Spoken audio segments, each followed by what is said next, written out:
بسم الله الرحمن الرحيم الحمد لله الصلاة والسلام على رسول الله وعلى آله وصحبه ومن والاه. Assalamu alaikum wa rahmatullah. Dieu dit dans le Saint-Coran, dans la sourate Al-Ahzab, les coalisés, min al-mu'minina rijalun sadaqu ma ahadullah alayh. فمنهم من قضى نحبه ومنهم من ينتظر وما بدلوا تبديلا. C'est-à-dire qu'il y a eu dans cette communauté, il y aura toujours des hommes et des femmes qui vont s'engager sur le chemin du sacrifice, qui vont donner de leur temps, de leur personne, de leur argent pour rendre heureux l'humanité tout entière et la communauté musulmane en particulier. Des gens de parole, des gens de foi, des gens qui ne vivent pas pour eux, mais pour les autres et pour eux-mêmes. Et parmi ces gens, Baqiyu ibn Makhlad de l'Andalousie, Al-Andalousie. Vous vous souvenez, on a déjà parlé d'un grand savant qui s'appelle Abul Walid al-Baji, Sulayman ibn Khalaf, de Muhammad, Abu Muhammad ibn Hazm. Aujourd'hui, parlons de quelqu'un de la même trempe, du même niveau, scientifique, religieux, mais aussi dans son engagement pour la communauté. C'est un savant qui a laissé des traces. La preuve, regardez, on parle de lui aujourd'hui. Beaucoup de gens quittent la vie d'ici-bas comme ils sont rentrés dans l'anonymat. Ils ont existé pour eux-mêmes et leur entourage proche. Certaines personnes, et elles ne sont pas nombreuses, viennent sur terre pour les autres, et lorsqu'ils quittent la terre, les autres les pleurent leur disparition.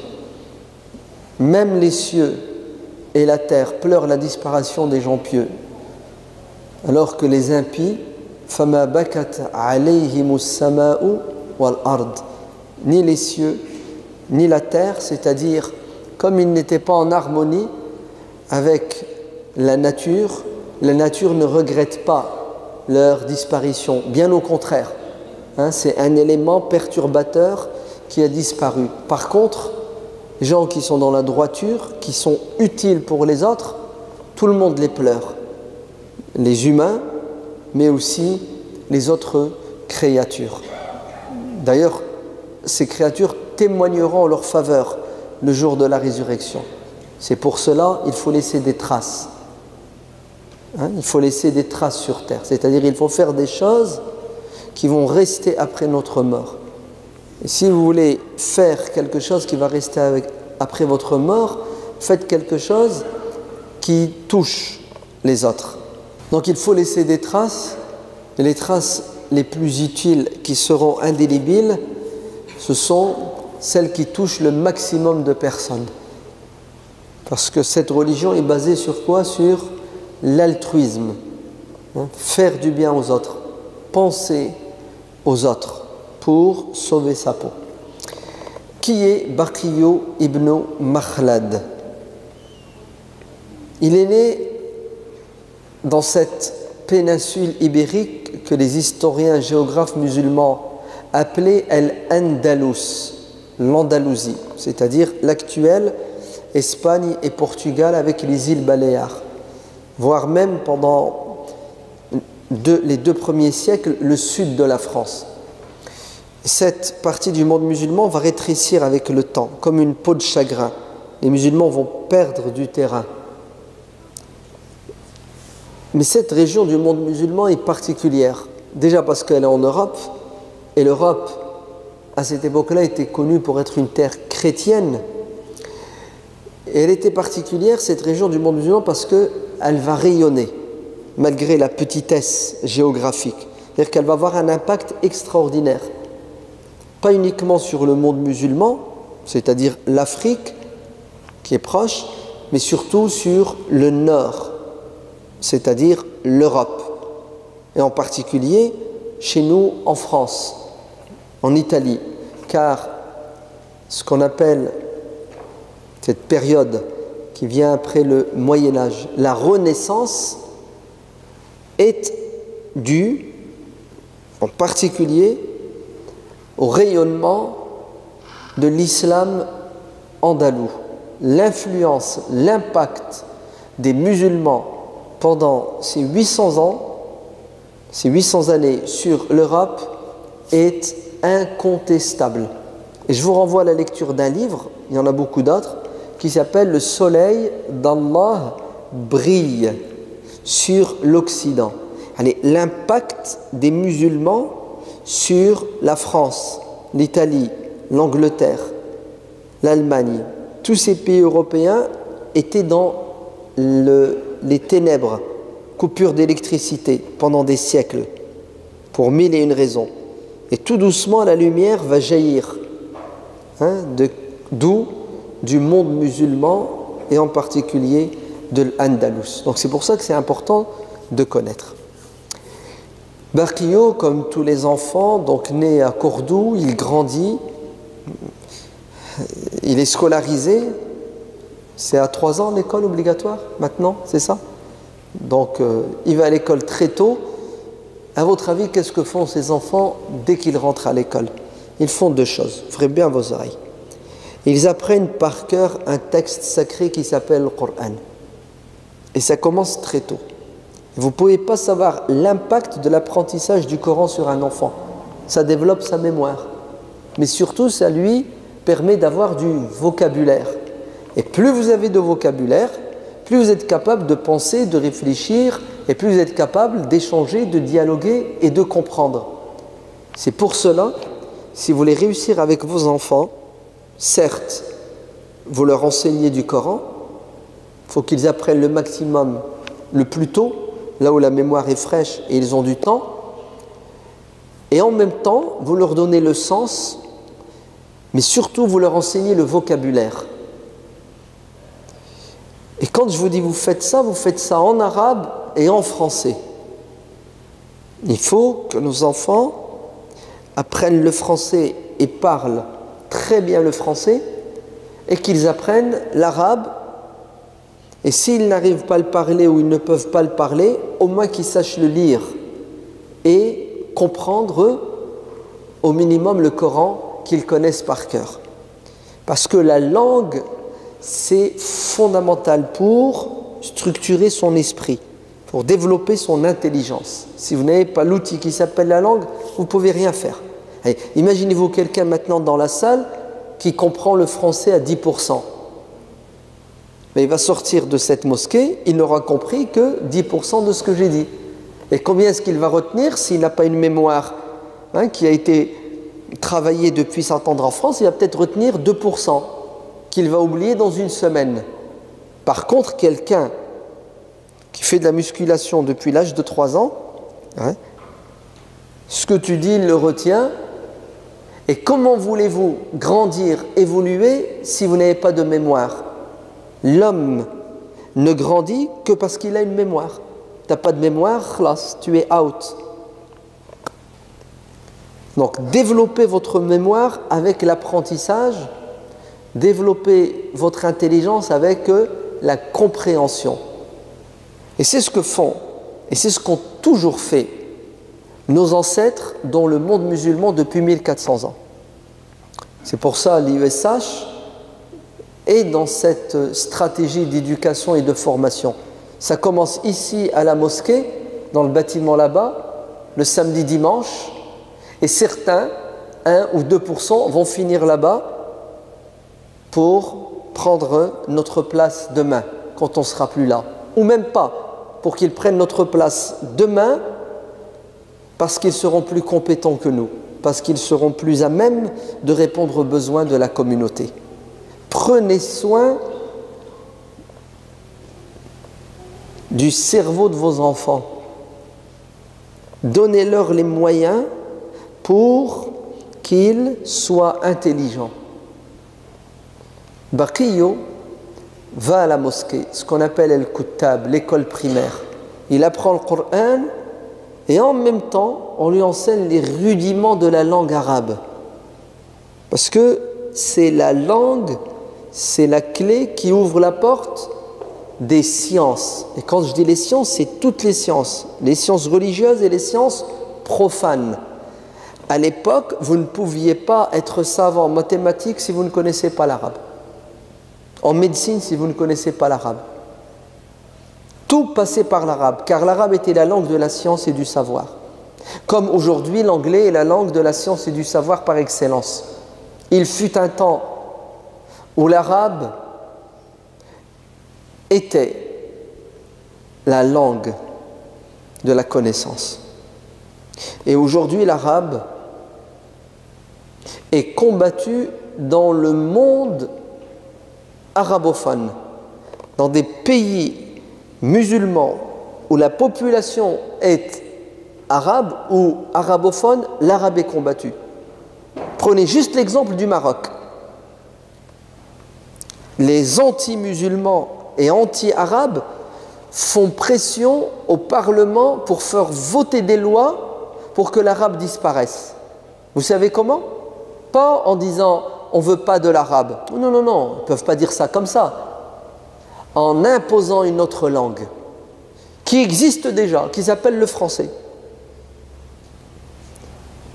Jadis, ils avaient fait un effort pour arabiser l'école de la maternelle jusqu'au lycée. Maintenant, ils font marche arrière, on va tout franciser, de la maternelle jusqu'à la dernière année de fac, tout sera en français. Et ça, c'est un truc qui ne rentre pas dans le cerveau de quelqu'un qui est normalement constitué. Nous, en France, notre langue, c'est le français. Est-ce que vous pouvez vous imaginer que demain, notre président fasse pression sur les députés pour qu'ils votent une loi pour imposer l'anglais? Est-ce que c'est qu'en France, on a voté des lois pour interdire l'anglais? Du moins, pour interdire trop d'anglais à la télé, à la radio, dans les affiches, les pancartes, partout, pour que le français reste la langue. Mais subhanallah, l'arabe est combattu partout dans le monde arabe. Parce que les ennemis de l'islam savent que si vous faites disparaître l'arabe, une partie de l'islam et des musulmans vont disparaître.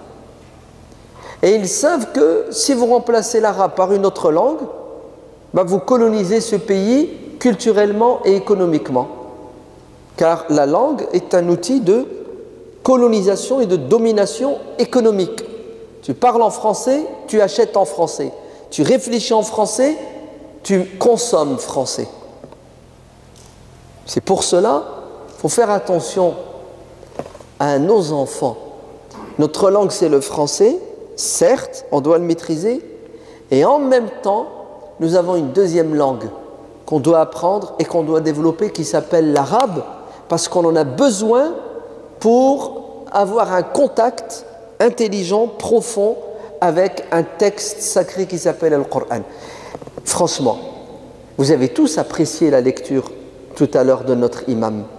Vous avez vu comment c'est calme, comment c'est beau, non?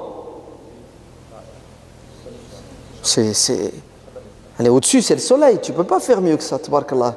Vous êtes d'accord? Imaginez-vous si il y avait en même temps que cette beauté, la compréhension. C'est-à-dire, ce qu'il récite, tu le comprends.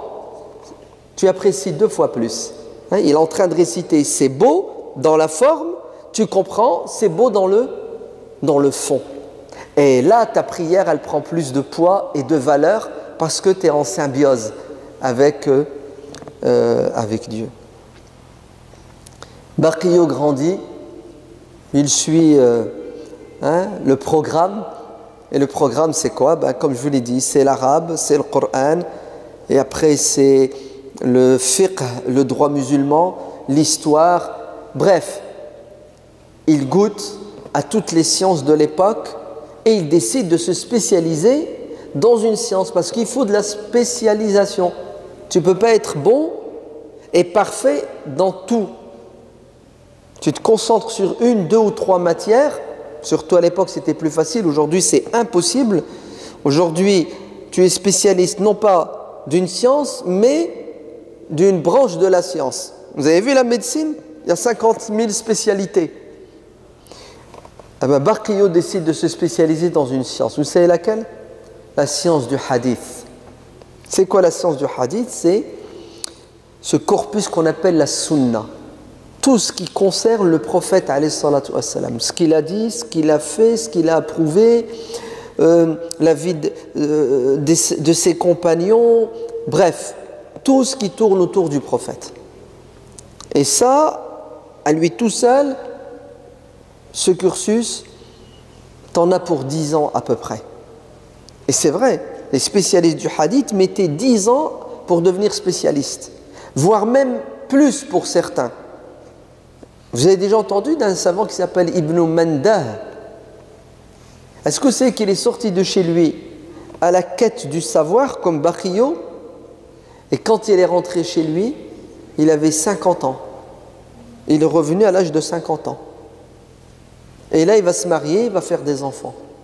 C'est-à-dire qu'il a voyagé dans le monde musulman, il passait d'université en université pour essayer de puiser de tous les puits qui existaient, c'est-à-dire tous les savants de son époque, spécialistes du hadith, il les a rencontrés.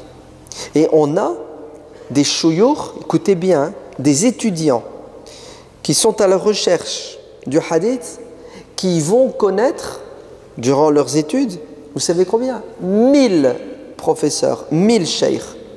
Et c'est rien 1000, il y en a c'est 2000. Sinon la moyenne c'est 500, 600 profs. Est-ce que vous imaginez le savoir qu'ils avaient, mais surtout la volonté et la patience? Moi je crois qu'il faut de l'amour, il faut aimer pour faire tout ça. Bah, sachez que Bakhio fait partie de ces gens qui ne comptent pas pour avoir le savoir. Une fois qu'il a atteint l'âge adulte et qu'il est rassasié du savoir qui est en Andalousie, il passe au 3e siècle. Et là, tu es obligé de prendre ton sac à dos et de voyager. Il quitte l'Andalous à pied, dans une caravane, et il se dirige vers Bagdad, la grande Bagdad, qui à cette époque-là rayonne, la capitale de l'empire abbasside, la capitale intellectuelle, pas du monde musulman, du monde entier, c'est Bagdad. Et Bagdad va rayonner pendant des siècles, jusqu'à ce que les monstres débarquent. Qui c'est qui a détruit Bagdad? Les Américains. Les Mongols. C'est les Américains. C'est Bush. Non, c'est pas Bush qui a détruit Bagdad? Oui. C'est 1990. Ils ont tout détruit. Est-ce que vous savez qu'ils ont tué des milliers, des centaines de milliers de personnes? Ils tuent, ils massacrent les musulmans, comme les Mongols. Les premiers qui ont détruit Bagdad, ce sont les Mongols en l'an 630, t'es pas loin mon petit, mashallah. Continue, rajoute un peu plus. Regarde, je vais te donner un moyen pour retenir. Oui? 600, mais 3, 6. 6, 6, 6. Ça fait? Ouais, mais c'est pas ça. C'est 6, 4, 6. Donc 6, 6, tu as 2, 6. Le 6 de milieu, t'enlèves un 2. Ça fait 646. C'est bon, tu vas retenir? Tu as 3, 6. T'enlèves 1, 2 au milieu. Ça fait 4. 646. En 646, les Mongols détruisent Bagdad. Comme les Américains en 1990-91, ils détruisent Bagdad. Et ils ne vont pas se contenter de tuer les hommes, les femmes, les enfants, les ânes, les chevaux, les chiens, les chats. Tout ce qui bouge, ils le tuent. Vous savez qu'est-ce qu'ils vont détruire? Et ils vont détruire le savoir, ils vont détruire les bibliothèques, ils vont tout brûler. Et c'est exactement ce que les Américains vont faire. Quand ils vont détruire Bagdad, ils ne vont pas brûler, parce que les Américains, ils sont dans le business. Il y a toujours de l'argent avec les Américains. Ils ne sont pas partis à Bagdad parce que Saddam Hussein était un dictateur. Ils ne sont pas partis pour ça. Ils sont partis à Bagdad pour voler. Les Arabes ne sont pas des voleurs. Les vrais voleurs, ce sont les Yankees, les tuniques bleues, les Américains, les colons qui ne volent pas l'argent uniquement, mais ils volent la vie des êtres humains. Ils ne volent pas la vie, ils volent la mémoire des êtres humains, puisqu'ils brûlent les livres. Est-ce que vous savez qu'ils vont piller les musées? Bagdad, l'Irak, les civilisations sont nées là-bas. L'écriture est née en Irak. Il y a plein de civilisations en Irak. Il n'y a pas que la civilisation arabo-musulmane. Il y avait les Sumériens, il y avait les Hittites. Ils ont tout pillé. Et quand je dis les Américains, c'est les Américains, les Anglais, même nous les Français. On a pillé les richesses culturelles et on a tout ramené en Occident et on vend et on se fait du bénéfice. Vous avez vu la gravité de ce monde dirigé par ce qu'on appelle l'ONU, qui est censé répandre la justice et préserver les droits de l'homme? Eh bien, Barkiyo se dirige vers Bagdad. Il fait une pause dans une ville où il y a aussi la lumière, en Afrique du Nord. Cette ville où il y a une grande université s'appelle El-Qayrawan. Vous avez une université qui s'appelle Al-Zaytouna. Ça vous dit quelque chose, Al-Zaytouna? Al-Zaytouna, c'est comme l'IESH. D'ailleurs, l'IESH, dans 500 ans, dans 1000 ans, on en parlera. L'IESH, dans 1000 ans, on en parlera comme on parle de Zaytouna aujourd'hui, qui est né il y a 1000 ans, il y a 1200 ans. Ça commence petit et après, ça rayonne. Zaytouna Mskina. Elle a passé des moments très difficiles, la pauvre Zaytouna. Avec un dictateur qui a pris le pouvoir en Tunisie. Soi-disant, nous allons libérer la Tunisie de la colonisation française. Ok, allez, la France sort de la Tunisie. Normalement, la Tunisie, libre, doit faire quoi? Elle doit se développer économiquement et elle doit surtout s'épanouir dans sa religion, dans sa culture, dans sa langue. Eh bien, la Tunisie va subir la pire des choses. Vous savez quoi? La laïcité arabe. Parce que vous avez deux laïcités, la laïcité occidentale à la française ou à l'anglaise ou à l'allemande, puis vous avez la laïcité des Arabes. La laïcité des Arabes, c'est la meilleure. Ok? Si jamais tu as le malheur de pratiquer ta religion, tu es mort. Tu es mort, tu disparais. Et Zaytouna va être combattu. Parce qu'ils ne sont pas bêtes, les ennemis de l'islam. Tuer l'université qui forme les imams et les savants, les gens vont se retrouver sans berger. Et le loup va faire des dégâts. Si bien qu'aujourd'hui en Tunisie, vous avez des gens, vous savez ce qu'ils disent? Ils disent, nous allons voter une loi pour interdire, vous savez quoi? Ce qu'Allah a autorisé. On va voter une loi qui va interdire ce que le Coran autorise. Récemment, là, il y a quelques mois en Tunisie, l'héritage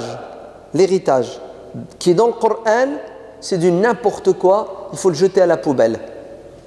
Nous, on est beaucoup plus intelligents, nous allons changer la loi. Et ils l'ont changé.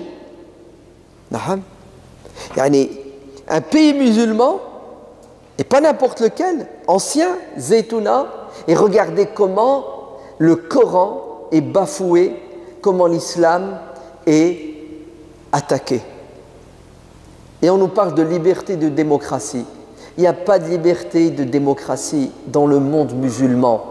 Le monde musulman est dirigé par des dictateurs qui ne cherchent pas le bien de leur peuple, mais des dictateurs qui travaillent pour l'extérieur, en imposant la langue, en Tunisie le français, en imposant des lois qui sont contraires aux lois que les Tunisiens veulent. Barkiyo continue son chemin, il traverse l'Égypte, il passe par la Palestine qui n'était pas occupée à l'époque et il arrive à Bagdad. Pourquoi il va à Bagdad? Parce qu'il veut rencontrer un savant et pas n'importe lequel. C'était le savant des savants de l'époque. Et si tu veux exceller dans la science du hadith, tu ne peux pas te passer de l'enseignement de ce savant. C'est le 4e fondateur des 4 grandes écoles aujourd'hui auxquelles sont rattachés les musulmans. C'est le grand imam Ahmad ibn Hanbal radiyallahu anhu. Alors je ne vais pas vous faire la biographie de l'imam Ahmad, ça serait trop long. Mais en tout cas, sachez que Baqiyou, qui vient de faire 4000 km pour rencontrer l'imam Ahmad, d'autres viennent de la Chine pour rencontrer l'imam Ahmad, viennent de l'Anatolie, l'actuelle Turquie, pour rencontrer l'imam Ahmad, viennent de l'Afrique pour rencontrer l'imam Ahmad. L'imam Ahmad attire tous ceux qui veulent se spécialiser dans la science du hadith. Baqiyou arrive à Bagdad, il loue une piole, il s'installe, il se prépare et il va à la mosquée où l'imam Ahmad enseigne. Et qu'est-ce qu'il découvre, le pauvre? Que l'imam Ahmad ne donne plus de cours déjà depuis des mois et des mois. L'information à l'époque ne circulait pas, il n'y avait pas YouTube. Pourquoi l'imam Ahmad ne donne plus cours? Tout simplement parce que l'imam Ahmad était en prison. L'imam Ahmad a fait de la prison. L'imam Ahmad a été torturé en prison. L'imam Ahmad a subi une pression en prison pour qu'il quitte l'islam. Et vous savez qu'il va le mettre en prison, le torturer et le pousser à renier la aqida du prophète alayhi salatu wassalam, d'Abu Bakr, de Omar et des Sahaba. Ce sont ceux qui dirigent le monde musulman à l'époque. C'est l'autre là-haut, là.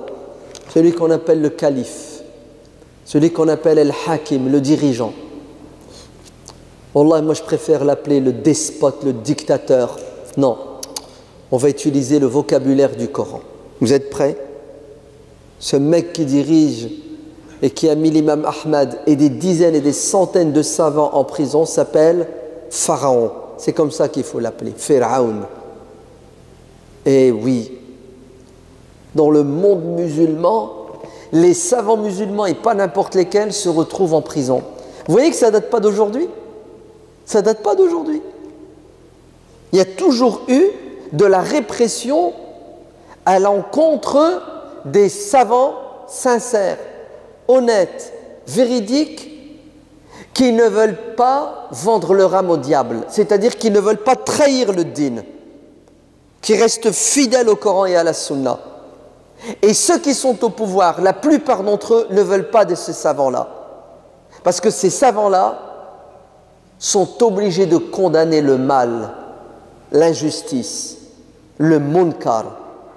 Et ceux qui sont au pouvoir veulent des savants lâches, traîtres, des vendus, des peureux, des hypocrites, pour qu'ils les soutiennent et qu'ils endorment le peuple, afin que le peuple soit un troupeau de moutons qui croit que Pharaon détient la vérité et que Allah nous a créés pour servir Pharaon et non pas pour le servir. Alors l'imam Ahmad et des centaines et des milliers de savants vont subir une épreuve terrible. C'est quoi cette épreuve? On leur demande de trahir l'islam et de dire que le Coran que nous avons, c'est quelque chose qui a été créé, fabriqué de toutes pièces. Donc il voulait retirer au Coran sa sacralité, car nous croyons tous que le Coran c'est la parole d'Allah. Certains te disent non, le Coran il vient d'Allah, mais il ne faut pas dire c'est la parole d'Allah. Bref, sachez qu'à cette époque-là, certains savants qui s'appelaient, le titre qu'ils avaient c'était les Mu'tazila, les Mu'tazilites, qui se sont égarés dans certains domaines. Ils sont partis loin dans la rationalité, si bien que ils vont remettre en question la aqidah des salaf, c'est-à-dire des compagnons, des tabi'in, la aqidah pure qui nous vient du prophète alayhi salatu wassalam, inspiré du Coran. Bref, ces savants mu'tazilites vont arriver au pouvoir et ils vont être aux côtés du calife et l'influencer, si bien que le calife va adhérer à leur vision de la religion. Et vous savez ce qu'ils vont faire? Ils vont faire pression sur le calife pour qu'il fasse pression sur tous les savants du monde musulman afin qu'ils adhèrent à leur opinion, à leur madhab. Plus de liberté, les savants ne doivent plus penser et réfléchir, mais ils doivent suivre comme Monsieur Tout-le-Monde. Alors que le propre d'un savant, c'est qu'il ne suit pas. C'est grave quand même, hein, que des savants soient obligés d'arrêter de penser, de réfléchir. Alors que le propre d'un savant, c'est quoi? C'est je dis ce que je pense et je pense ce que je dis. Là, non. Stop. C'est moi qui ai la vérité et tu dois dire amen à tout ce que je dis. Et si tu ne veux pas m'obéir, j'appuie sur un bouton qui s'appelle Pharaon. Et Pharaon, il va envoyer les flics, la police. Et tu vas aller en prison. Et en prison, on va te torturer jusqu'à ce que tu dises amen à ce qu'on veut. Vous avez vu comment l'histoire se répète? L'imam Ahmad va se retrouver en prison. Et l'imam Ahmad va subir une torture qui dépasse ce qu'un homme peut supporter. Ce n'est pas 100 coups de fouet, ni 200. Plus de 1000 coups de fouet il s'est pris au total. Vous avez déjà goûté au fouet? Non? Vous pouvez faire l'expérience? Un coup, juste un coup. Et vous savez ce que fait l'imam Ahmad? Il ne bouge pas d'un iota. Non. Je suis libre. Je ne dirai jamais le contraire de ce que je pense. Et Allah dit dans le Coran, La ikraha fi din. Vous ne pouvez pas m'imposer votre aqidah. Je crois comme je pense et vous n'avez pas le droit de m'obliger à changer. Sinon, je serais un hypocrite. Est-ce que vous savez que certains savants vont, parce qu'ils ont peur d'aller en prison, parce qu'ils ont peur de la torture, vont dire le contraire de ce qu'ils pensent et faire croire au pharaon qu'il a raison et ils vont faire l'hypocrite. Ouais, ils vont faire l'hypocrite. C'est un choix. Pourquoi? Parce qu'ils ne sont pas capables de résister et de supporter. Et d'autres vont mourir en prison, ouais, sous la torture. D'autres vont rester des années, ils vont tout perdre. Alors vous dites quoi? Heureusement que l'imam Ahmad ibn Hanbal n'a pas obéi à celui qui dirige. Pourtant il lui a fouetté le dos et il lui a pris ses biens et l'imam Ahmad n'a pas obéi. Parce qu'il y en a qui nous disent il faut obéir aux dirigeants. Même s'il te torture, même s'il te menace, même s'il te prend tous tes biens, tout ce que les dirigeants disent, tu dois dire Amen. Parce que Dieu aurait soi-disant dit il faut obéir aux dirigeants. Qul ati'u Allah wa ati'u ar-rasula wa ulil amri. Obéissez à Dieu, obéissez au prophète et à ceux qui dirigent. Ah bon? On doit obéir à quelqu'un qui dirige sans limite.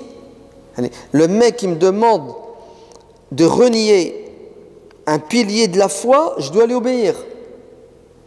J'espère que vous ne croyez pas en cette interprétation. Si quelqu'un fait pression sur vous, même si c'est Pharaon, pour renier votre religion, vous ne devez pas. Vous êtes d'accord? Est-ce que vous savez que certains savants musulmans vous disent vous devez écouter, obéir à celui qui dirige, même s'il va jusqu'à vous priver de tous vos biens, il confisque tout, ta maison, ta voiture, ton argent, et même s'il te met en prison et il te torture, bah tu dois dire Amen, tu dois accepter. C'est grave de dire ça. Hein? Et pour dire ça, il se base sur un hadith qui n'est pas authentique. Parce que l'imam Muslim, dans son Sahih, quand il rapporte le hadith, vous savez ce qu'il dit? Il dit « On m'a transmis que ». Tout simplement, le prophète aurait dit que. Donc ce n'est pas un hadith qui est authentique parce que al-isnad, la chaîne de transmission qui doit être authentifiée par le cheikh muhaddith est absente. Donc c'est juste une parole. Mais certains vont légiférer et dire que l'obéissance aux dirigeants n'a pas de limite. Ouais. Alors que quelqu'un est venu voir l'imam Malik, radiyallahu anhu, il lui a dit « Ya imam, je travaille dans l'administration et le calife me demande de faire des choses qui ne sont pas très islamiques. Est-ce que si je les fais, je serai considéré comme injuste ?» Imam Malik lui dit « Oui, tu es complice et tu es injuste. Tu ne dois pas lui obéir. » Et un jour, il y a quelqu'un qui vient le voir et qui lui dit « Je travaille pour celui qui a le pouvoir, je couds ses vêtements. Je confectionne, je fais ses vêtements. Est-ce que tu penses que je serai jugé? Est-ce que tu penses que je suis complice ?» Il lui dit « Bien sûr, tu lui couds ses vêtements, tu as une part de responsabilité. En fait, tu dois le boycotter. Tu ne dois pas avoir un contact, sauf pour le critiquer, pour le détrôner, pour le retirer. Mais avoir un contact, commercer avec lui donner à boire, lui donner à manger, tu n'as pas le droit. Parce que c'est Pharaon. Pharaon doit le combattre. Pharaon ne doit pas le soutenir. « Wala tarkanu illa alladina zalamu fatamassakumu an-nar » Ne vous approchez pas. Ne vous appuyez pas sur ceux qui sont injustes. Vous entendez? Ne vous alliez pas avec ceux qui sont injustes. Parce que le feu va vous brûler. On a demandé à l'imam Ibn Taymiyyah, est-ce qu'on peut vendre des armes, nous qui les fabriquons, les forgerons, aux croisés? Vous savez, quand les croisés ont envahi le monde musulman, parfois pendant les moments quand il n'y avait pas la guerre, il y avait des échanges commerciaux. Donc les fabricants d'armes demandent au cheikh, est-ce qu'on peut vendre des épées, des lances à ces soldats qui nous font la guerre? À votre avis, l'imam Ibn Taymiyyah, il a dit oui, tu peux leur vendre des armes. Il dit ça va pas, non, c'est haram. Si tu vends des armes à quelqu'un qui va les utiliser pour tuer un musulman, tu n'as pas le droit. Tu es complice. Ben écoutez, l'imam Ahmad va résister à la pression du Tarout, du dictateur et du despote. Et Baqiyyu, qui a fait 4000 km, sa mère elle l'a envoyé, car Baqiyyu était orphelin, avec l'espoir que son fils étudie et revienne et devienne le savant de l'Andalousie. Toute sa vie, elle a travaillé, elle a économisé de l'argent pour les études de son fils. Baqiyyu arrive à Bagdad, il n'y a plus d'imam Ahmad. Vous imaginez la déception? Vous imaginez le choc pour Baqiyyu? Et Baqiyyu découvre pourquoi. Et en fait, l'imam Ahmad radiallahu anhu va sortir de prison, mais il sera mis en résidence surveillée. Il n'a pas le droit d'aller à la mosquée, de donner cours à la mosquée. Il doit rester chez lui et les flics surveillent sa maison les soldats, il ne doit avoir de contact avec personne. La résidence surveillée, ça s'appelle. L'imam Ahmad, c'est un voyou, c'est un dealer, c'est un pédophile. Wallah al-Adim, celui qui lit la vie de l'imam Ahmad, il ne peut que s'émerveiller devant cet homme exceptionnel. Tu lis sa vie, tu crois que c'est un compagnon du prophète, alayhi salatu wassalam. Et regardez comment on le traite, comment il est traité. Par qui? Par Ben Salman. Comment il s'appelait le mec? Ah, Pharaon, excusez-moi.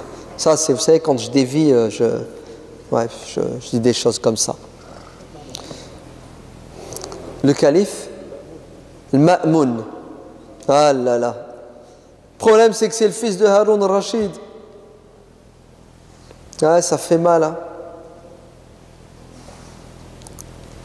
Est-ce que Baqiyyu se suicide? Non, le suicide est haram. Est-ce qu'il fait une dépression?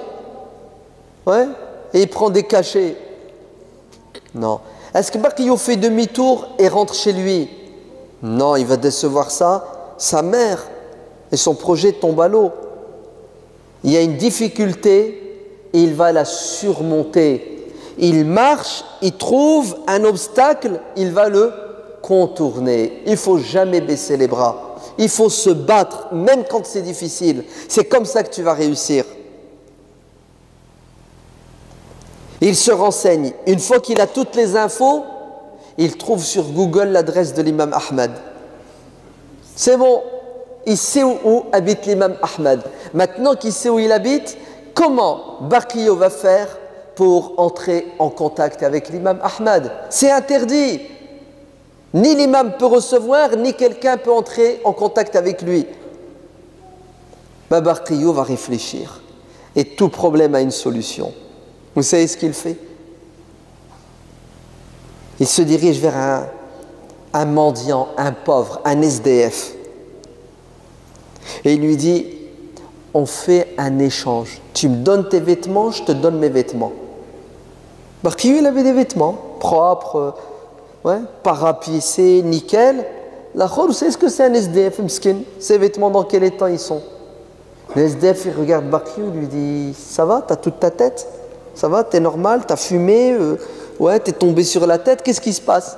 Il lui dit, t'inquiète, donne-moi tes vêtements, je te donne mes vêtements. Cherche pas à comprendre. À votre avis, l'SDF, il va faire de la résistance longtemps? Tiens, mes vêtements, donne.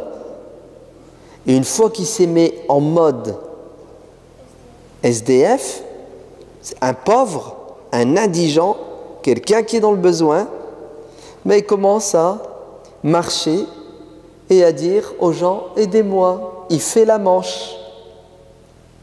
Et il se dirige vers la maison de l'imam Ahmad.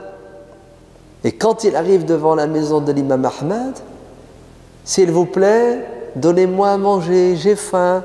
Et il frappe à la porte et il insiste. L'imam Ahmad ouvre la porte. Salam alaikum, j'ai faim, s'il vous plaît, vous pouvez me donner, je suis un étranger, je suis de passage, aidez-moi, aidez-moi. L'imam Ahmad lui dit, rentre dans le couloir, il lui ramène du khubz. Et là, Baqiyyu se jette sur l'imam Ahmad. Il l'embrasse, il le serre dans ses bras. Il lui dit, je ne suis pas un pauvre, si ce n'est que j'ai soif d'apprendre. Je viens d'Andalousie. L'imam Ahmad lui dit, de l'autre côté de la mer? Il lui dit, oui. Il lui dit, pourquoi tu es venu? Il lui dit, pour toi.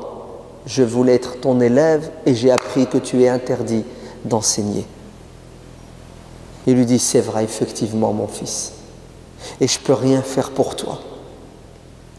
Ce tarout, ce despote, a interdit à tous les savants, sincères et honnêtes, gardiens de la religion, d'avoir un contact avec le peuple parce qu'ils disent qu'on égare les gens.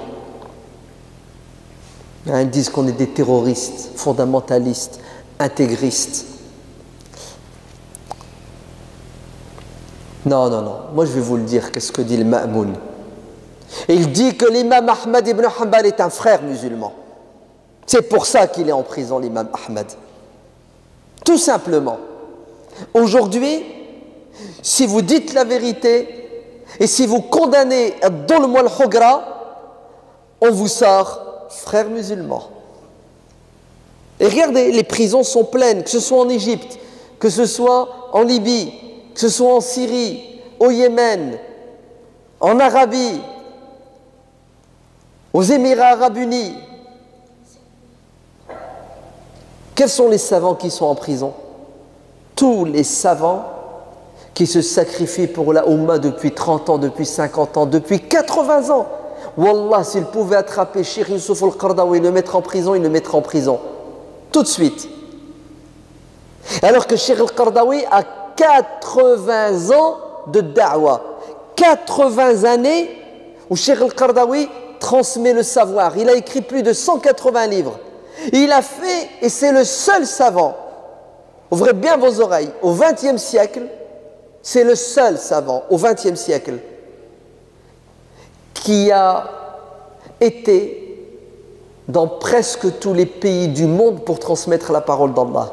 Il n'y a aucun savant qui a fait ce que Cheikh Youssouf al-Qaradawi a fait en 4 ans. Il n'y a pas un endroit où il n'est pas allé. Pas une fois, des dizaines et des centaines de fois. Partout sur terre, il est allé pour transmettre la parole d'Allah. Et qu'il faut l'arrêter et le mettre en prison. Vous savez pourquoi il faut le mettre en prison? Pas parce qu'il fait partie de Daesh, de l'Al-Qaïda. C'est faux.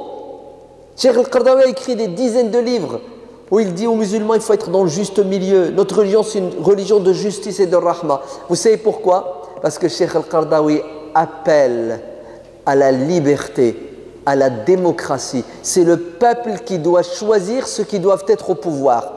Et si vous laissez les peuples musulmans choisir ceux qui doivent diriger, ils vont choisir qui à votre avis? Un alcoolique ou quelqu'un qui connaît le Coran? La preuve, regardez en Égypte. Dès qu'il y a eu des élections libres, ils ont choisi quelqu'un qui connaît le Coran par cœur, Mohamed Morsi, et qui a 7 enfants qui connaissent le Coran par cœur. Vous avez vu? Quand vous laissez les peuples choisir, ils reconnaissent les vrais musulmans qui veulent le bien, qui veulent la justice, qui veulent la liberté, qui veulent la démocratie. Et ça, c'est haram dans le monde musulman. Pourquoi c'est haram dans le monde musulman? Parce que si tu mets au pouvoir des gens honnêtes, vous savez ce qui va se passer? Ben, les peuples vont se développer. Ces peuples-là vont évoluer.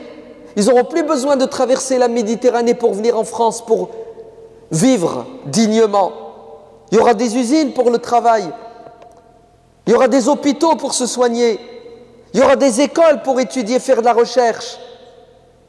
Le monde musulman a tout. Allah, il lui a tout donné, sous-sol, sur le sol et dans le ciel avec le soleil. Et il leur manque une chose, le monde musulman. Vous savez qu'est-ce qui lui manque au monde musulman? La liberté. Car s'il y avait de la liberté, il y aurait au pouvoir. Il y a un ministre sénégalais qui a démissionné cette semaine. Cette semaine, il a démissionné. Vous savez qu'est-ce qu'il a dit quand il a démissionné? Il a dit « Je ne peux plus assumer ma responsabilité car on a fait un appel d'offres à différentes sociétés étrangères pour signer un contrat d'exploitation du pétrole. » Ouvrez bien vos oreilles. Et on a choisi la meilleure. Ça doit être les Chinois. Vous me suivez? Ben vous savez, Mskin, qu'est-ce qui s'est passé? C'est Total. Total. Mais non, c'est pas Total. On a étudié. L'offre la meilleure, la plus juste, la plus rentable pour nous, c'est, on va dire, les Chinois. Allez, t'as rien compris, toi. Depuis quand tu as le droit de choisir? Depuis quand tu as le droit de choisir ce qui est bon pour les Sénégalais? Ici, c'est nous, Total, qui dirigeons. Et si tu ne veux pas partir, on va te faire ce qu'on a fait à l'imam Ahmad ibn Hanbal. C'est-à-dire, on va appeler El-Ma'moun, on va appeler Sisi, et Sisi va te mettre en prison. Tout simplement, c'est aussi simple que ça. S'il te plaît, dit Baqiyo ibn Makhlad à l'imam Ahmad, j'ai pas fait 4000 kilomètres pour te rater. Il faut qu'on trouve une solution. L'imam Ahmed lui dit, je peux rien. Ils sont là 24 heures sur 24, il y a des caméras partout. Vous savez ce que lui dit Barqiyo? Il lui dit, j'ai une astuce. Tous les jours, je vais venir frapper à ta porte et demander à manger. Allez, tous les jours, je vais faire le SDF, le miskin. Et tu ouvriras la porte, tu me feras rentrer dans le couloir pour me donner à manger, mais en vérité, tu me donneras la nourriture intellectuelle. Et moi, je vais sortir mon cahier, mon stylo, et tu vas me dire, un tel m'a dit, qu'un tel a dit, que le prophète a dit. 1, 2, 3, 4 hadiths. Et moi, je vais les écrire, je vais les cacher, je vais sortir. Comme ça, les flics ne vont se douter de rien. Ils vont croire que je suis un mendiant que tu nourris. Alors qu'en vérité, je suis un assoiffé. J'ai faim de savoir. Vous savez ce que lui a dit l'imam? Il lui a dit, ok, mais à une condition. Tu le dis à personne. Tu le dis à personne. Parce que le téléphone arabe, il marche bien. Si jamais tu le dis à quelqu'un, ça va arriver aux oreilles des services secrets et demain, je retourne en prison. Et toi, tu vas finir en prison avec moi. Le deal va fonctionner et marcher. Tous les jours, Barqiyo ibn Makhlad se met en mode SDF, vient, frappe à la porte, donne-moi à manger, et l'imam lui donne à manger. Et Barqiyo dit, chaque jour, il me récitait 1, 2, 3, 4 hadiths que j'écrivais à toute vitesse, et ça va durer pendant des mois et des mois, jusqu'au jour où quelqu'un prend le pouvoir, qui s'appelle Al-Mutawakkil, et lui va remettre les choses dans l'ordre. Il va éloigner les savants mauvais, les savants du palais, les savants hypocrites, les savants qui préfèrent la dunya à l'au-delà, les savants qui vendent la parole d'Allah pour l'argent et le sexe et la télé. Al-Mutawakkil va libérer l'imam Ahmad et tous les autres qui étaient en prison. Et l'imam Ahmad va retrouver sa mosquée, il va retrouver sa chaire, il va retrouver ses étudiants, les cours reprennent. Et vous savez ce que faisait l'imam Ahmad avant de commencer son dars, sa leçon? Où est Barqiyo? Viens ici. Parce que c'était très dur avant d'avoir la première place. Les gens venaient au cours 2, 3, 4, 6 heures avant. Il n'y avait pas de micro. Il y a tellement de monde que tu as intérêt d'être le plus proche pour écouter le cheikh. Est-ce que vous savez que l'imam Ahmad ne commençait jamais son cours sans que Barqiyo soit présent? Vous avez compris comment Barqiyo avait de la valeur et de l'importance aux yeux de l'imam Ahmad? Et parfois, qu'est-ce que faisait l'imam Ahmad? Avant de commencer son cours, il disait, s'il y a bien parmi vous quelqu'un qui aime la science et qui est prêt à tout faire pour savoir, c'est Barqiyo. En fait, il mettait en valeur le meilleur de ses élèves parce qu'il a vu les sacrifices qu'il a fait. Et un jour, l'imam Ahmad veut commencer son cours et il ne voit pas Barqiyo. Et il dit, où est Barqiyo? Et là, il y a quelqu'un qui lui dit, il ne viendra pas. Barqiyo ne sera pas avec nous. Et là, le cœur de l'imam Ahmad bat. Ya Rab, non, pas lui. Barqiyo, mon chouchou, mon meilleur des élèves, celui en qui je place tous mes espoirs parce que il est ambitieux, il est courageux. Non, Ya Rab, Barqiyo, oui, Barqiyo ne pourra pas assister au cours ce jour-là et pendant plusieurs jours parce qu'il est gravement malade. Est-ce que vous savez que l'imam Ahmad ne va pas donner cours? Il va se mettre debout. Il va sortir de la mosquée. Et c'est plus de 1000 personnes qui le suivent. Et il va les rendre visite à Barqiyo dans sa chambre d'hôtel. Barqiyo dit, j'étais dans ma chambre fiévreux et tout d'un coup j'entends Bras-le-bas de combat dans l'hôtel, ça bouge dans tous les sens. Qu'est-ce qui se passe, ya Arab? Et il y a quelqu'un qui monte et qui lui dit Barkio, l'imam Ahmad arrive. Et pour que l'imam Ahmad aille quelque part, c'est que vraiment, allez, vous ne pouvez pas vous imaginer la grandeur et la puissance de l'imam Ahmad. Et l'imam Ahmad va rentrer dans l'hôtel. Il va rentrer dans la chambre de Barkio. Et il n'y a plus de place dans la chambre. Elle est remplie des étudiants qui ont tous dans leurs mains un cahier et un stylo. Pourquoi? Parce qu'ils écrivaient tout ce que l'imam disait. Et l'imam va réconforter Barkio en lui disant « Ne t'inquiète pas. La vie, c'est un jour en ta faveur et un jour en ta défaveur. Un jour où ça va, un jour où ça ne va pas. Les malheurs ne durent pas comme le bonheur ne dure pas. Tu sortiras, Inch'Allah, de cette épreuve et Dieu te donnera mieux que ce que tu as perdu. » Effectivement, après quelques semaines, Barkio va guérir. Barkio va retourner à l'université islamique de Bagdad, l'IESH, pour apprendre sa religion. Et Barkio, après la mort de l'imam Ahmad ibn Hanbal, va rentrer en Andalousie. Il était venu pour apprendre, il va repartir savant, spécialiste du hadith. Et il ramène avec lui, et c'est lui le premier qui ramène en Andalousie l'œuvre de l'imam Ahmad qui s'appelle le Musnad, c'est-à-dire tous les hadiths de l'imam Ahmad. C'est Barkio qui les ramène en Andalousie. Et Barkio va s'installer à Cordoue. Et je ne vous dis pas la joie de sa mère. Eh oui. Vous ne pouvez pas savoir comment les enfants peuvent rendre heureux les parents quand ils réussissent. Car les parents se sacrifient pour les enfants avec l'espoir que leurs enfants ne souffrent pas comme eux, ils ont souffert et ils souffrent. Et ils veulent le bien et le bonheur pour leurs enfants.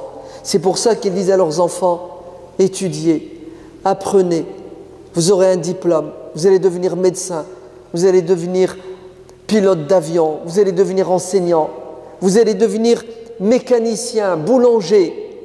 On ne veut pas que vous soyez des ratés, on ne veut pas que vous soyez des délinquants, on ne veut pas que vous soyez des esclaves dans cette société. On veut que vous soyez forts intellectuellement, on veut que vous soyez forts financièrement, on veut que vous soyez forts spirituellement.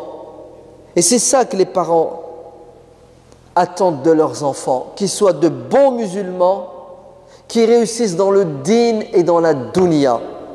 Mais beaucoup d'enfants ne comprennent pas cela. Vous savez à cause de quoi?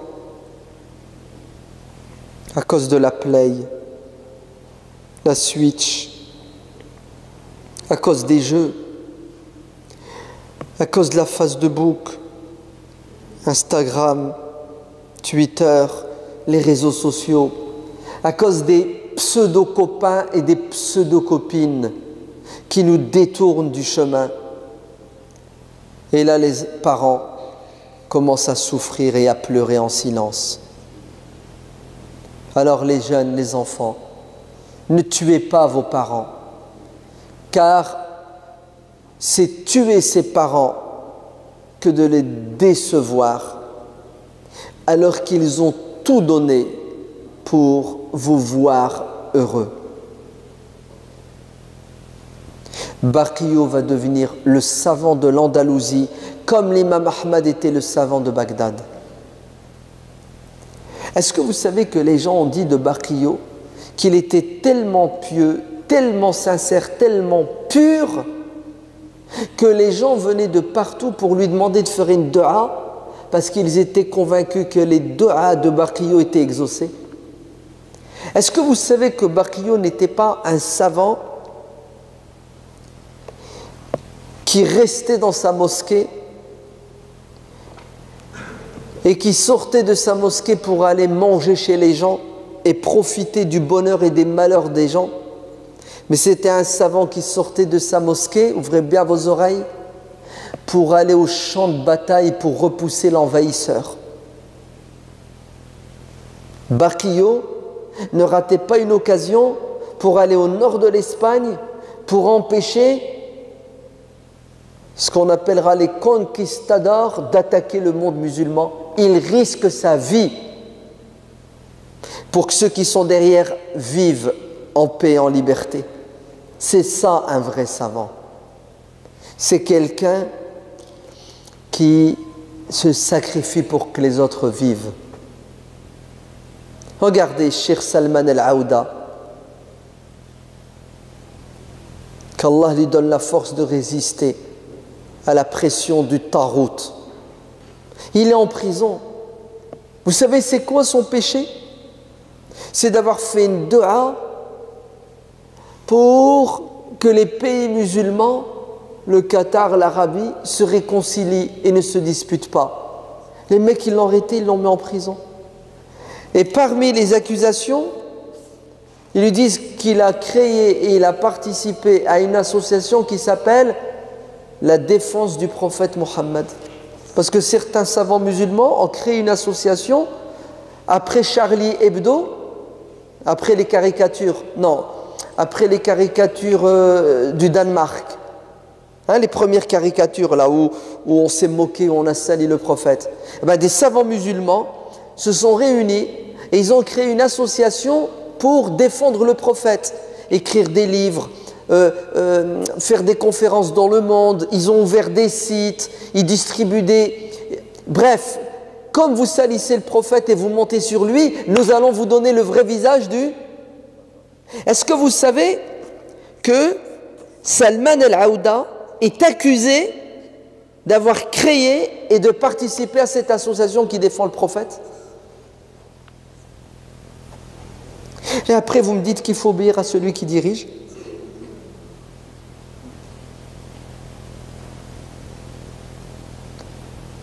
Écoutez, je vais vous dire la réalité. La réalité, c'est que vous avez deux types de savants. Vous avez les savants de l'au-delà qui sont prêts à sacrifier leur dunya pour le din. Et vous avez les savants de la dunya qui sacrifient le din pour avoir encore plus dans la dunya en soutenant et en défendant et en protégeant et en glorifiant le pharaon qui tue et qui massacre les magiciens qui se sont convertis à l'islam, c'est-à-dire Cheikh Salman al-Aouda et des milliers de savants comme ça qui sont en prison aujourd'hui parce qu'ils veulent la liberté et ils veulent la gloire de l'islam dans le monde musulman qui est colonisé. Donc ne vous trompez pas de camp. Maintenant vous allez me dire c'est quoi la solution? La solution pour nous en France, quand ceux qui dirigent ne sont plus au service du peuple, quand ils ne respectent pas la loi, quand ils deviennent des magouilleurs, vous savez c'est quoi la solution? Si on leur donne rendez-vous aux élections et on les vire. Et pour nous c'est pas difficile. Avec des bulletins, on les met dehors. Alhamdulillah, vive la démocratie, vive les urnes. Dans le monde musulman, ils voudraient bien dans le monde musulman voter et virer ceux qui ne sont pas à la hauteur.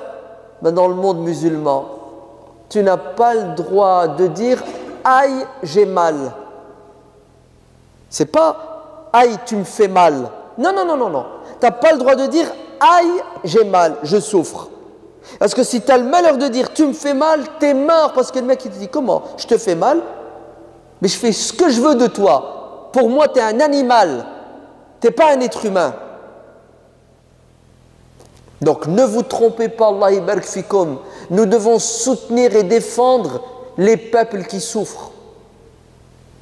Et nous devons maudire ceux qui font souffrir les peuples.